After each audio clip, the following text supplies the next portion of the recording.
আরামবাগের আরান্ডি এলাকায় বারবার কংক্রিটের ব্রিজ তৈরির দাবি জানানোর পরেও হয়নি সেই ব্রিজ। সরকারের ওপর আস্থা হারিয়ে তাই নিজেদের যাতায়াতের জন্য গ্রামবাসীরা নিজেরাই তৈরি করলেন অস্থায়ী সাঁকো।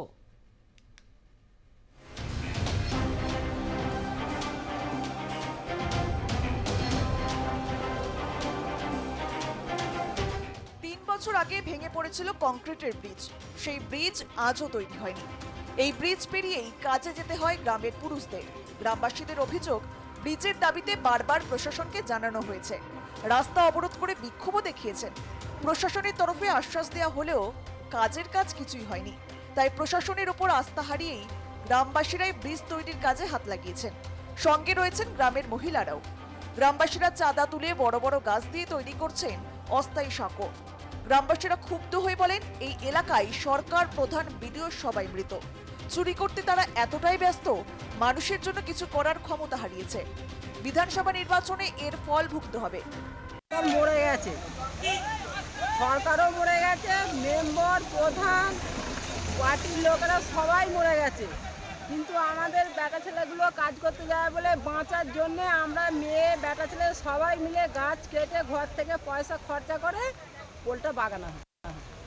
এরা চুরি, চামারি, বাটপাড়ি এইসব করতে করতে এরা একেবারে দিশাহারা হয়ে পড়েছে। শুধু পশ্চিমবঙ্গের যা টাকা আছে এটা লুটপাট করতে এসছে।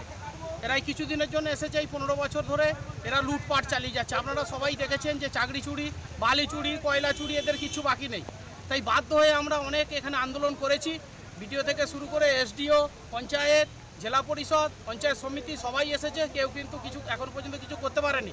তাই আমরা জীবন হাতে নিয়ে গাছ কেটে আমরা এই গ্রামবাসী মিলেই, চাষি মিলেই আজ বিকালে সব তুলে এবং নিজেদের একটা কায়িক পরিশ্রম দিয়ে আমরা এই কাজটাকে করছি।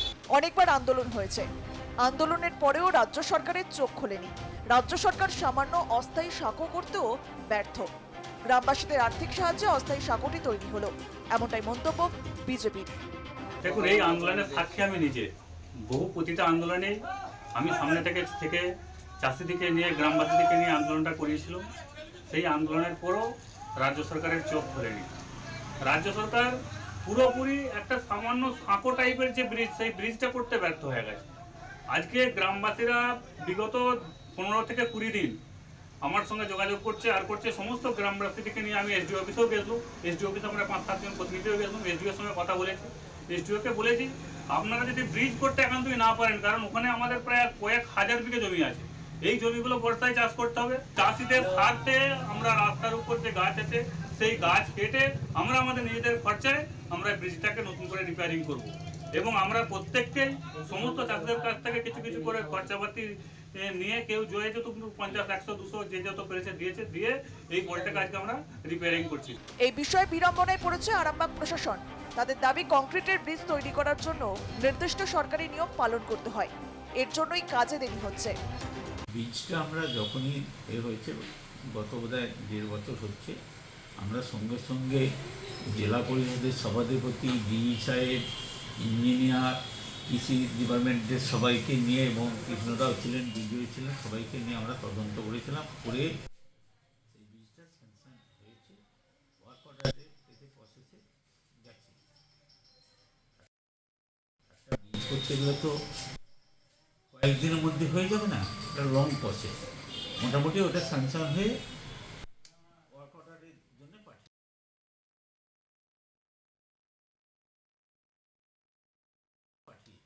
জীবনের ঝুঁকি নিয়ে সাঁকো পারাপার করছেন গ্রামের মানুষ। কোনো দুর্ঘটনা ঘটলে এর দায় কে নেবে? আরান্ডি গ্রামের কংক্রিটের ব্রিজ কবে তৈরি হয়, এখন সেটাই দেখার। আরামবাগ থেকে অনুপ চট্টোপাধ্যায়ের রিপোর্ট, আর প্লাস।